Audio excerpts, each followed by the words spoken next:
Welcome back to Split the Party. Once again, I'm your host, Steve Osmond, and today we're going to talk about Lords of Waterdeep. I'm only talking about the base game today because it takes up, and there's enough explanation just in that for one episode.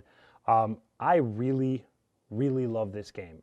It's one that my friends, everybody who's played games with me all know that I'm really into this game. It is a worker placement game. It's based on Dungeons and Dragons, which is something else that's close to my heart. They took a lot of my favorite things and they threw them all into one game, and they did it really well. So that's what attracts me to this game, is that they took worker placement, which I like. They took Dungeons and Dragons, which I like, and they put them in there, and they made it a lighter worker placement than some. It's not overly intensive, which means it's got a little bit easier entry level. It's easier for me to teach this game to people because I really do love teaching. So the elements of the game, you have different locations on the board that you can see here, and each one of them has the symbol of one of the agents, as they're called. You place your agent there and you get the effect. Each of these four gives you a different worker. The workers in this are actually your adventurers. So you have clerics are white, mages are purple, rogues are black, and fighters are orange. You are playing a Lord of Waterdeep. You're playing one of the people pulling the strings, wanting to get things done, and you don't want to get your hands very dirty. So you send out your agents to recruit adventurers, to complete quests, to further your ends. You are really just the man behind the man, trying to get your ultimate goals to be met. And it's a lot of fun when you really think about the flavor of what you're doing, especially if you are into the history of Faerun. If you've read some of the books like I have, it's fun to see these characters' names and to see some of these quests and things come up, because they do a really great job of paying homage to the history of Dungeons and Dragons here. For the most part, as you're going out here, you're going to be receiving resources that you will then pay forward for quests. Again, the four of these give you different types of adventurers. This allows you to become the first player, and then this symbol here is for drawing an intrigue card. I'll get to those later.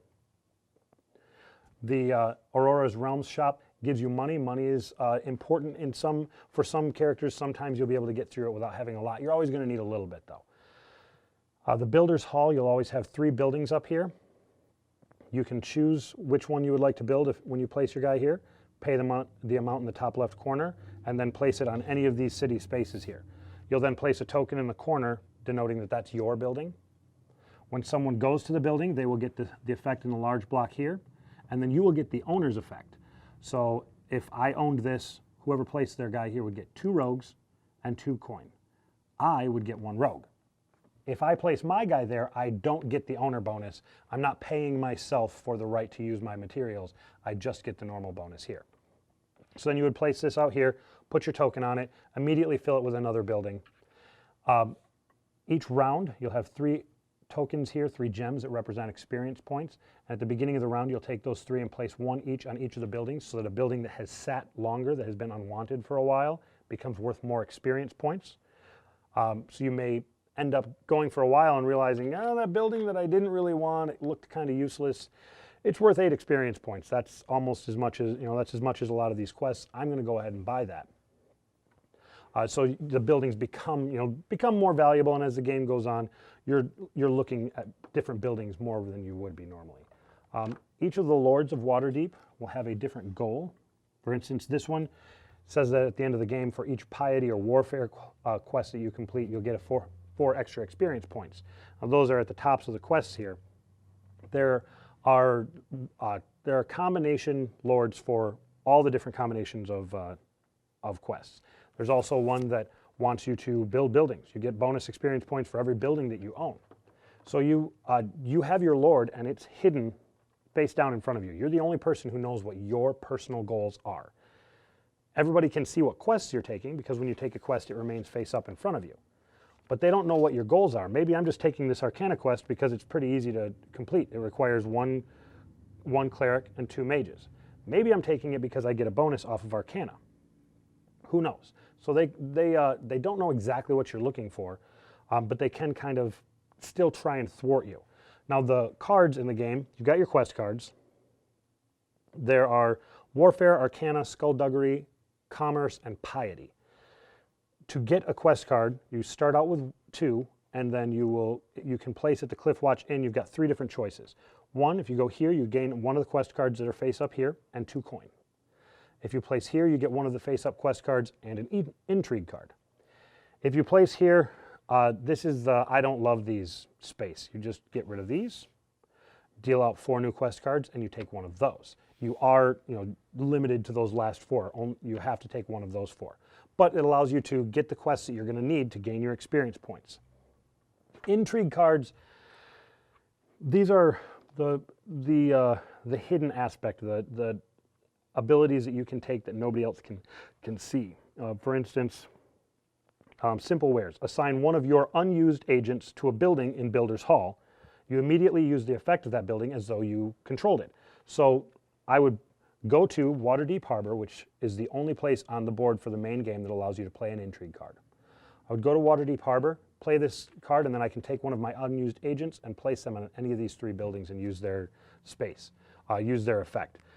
The Intrigue cards not only give you beneficial effects, they can allow you to slow down your opponents. There are mandatory quests. These are one of the more hotly contested parts of the game because it is the only way that you can directly affect an opponent. I can slow you down from getting mages by going to this spot.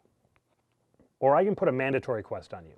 You're not allowed to complete any other quests until you complete this piddly little quest for 2 to 4 experience that, if I play it right, is going to require you to use pieces that will either take away from the quests that you've got or that you don't even have, so that you have to spend actions to go out and get these people for a quest that you don't want to complete. Not everybody really enjoys those because it is the only way to directly affect another player.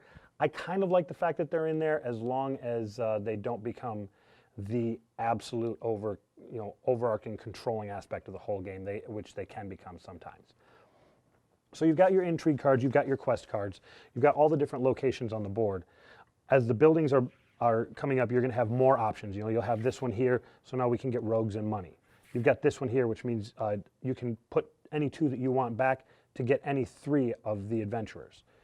This one allows you 4 chosen between warriors and rogues if you spend 2 gold. So you'll start building those up. The game is played in exactly 8 rounds. Once everyone has placed all of their agents and picked them back up and started over and done that 8 times, then you track where everybody is currently on the board from completing quests. You get 1 experience point for every 2 gold that you control, 1 experience point for every adventurer that you still control, and then you flip over your lord. Everybody reveals who they are and what their secret machinations have been, what they've been trying to do, and they track their bonus points for that. And then you determine who's won. So at no point do you truly know who's ahead in the game because you don't know what their lord is. You don't ever know what they're going for. It's a really fun game. There's a lot of intrigue in it. There's a lot of kind of going back and forth. I know you need warriors and you've been going after warriors like crazy, so I'm going to assume that you need warfare quests. So I'm going to try and occupy the warrior space if it will benefit me. And at the same time, maybe go here to the Cliffwatch Inn and sweep away those quests if there's a good warfare quest there. Because you are limited in your ability to directly affect your opponents, but you want to make sure that they don't get in your way. Ultimately, you want to make sure that of the Lords of Waterdeep, you are the most successful. And it's a really fun game. It does bring out the flavor if you really get into it. My friends and I enjoy playing this game absolutely every time.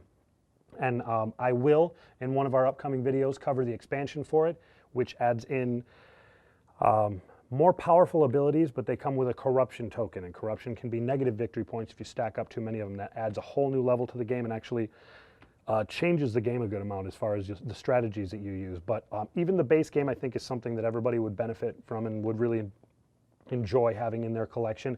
I like it for worker placement because, like I said, it's got a lighter entry level, so I can teach this to people quite easily, and I've never met someone who played this game and flat out did not enjoy it. Everybody's had a good time. So I think you should go out and pick this up or play it if your friends got it. Get it on the table, give it a play. I think you'll enjoy it and you won't regret it. But that's going to be all for me today. I want to thank our sponsors, Dual Bus Design, Excelsior Games and Comics, and Sound G Entertainment. And as always, I'll see you out there in the Nerdverse.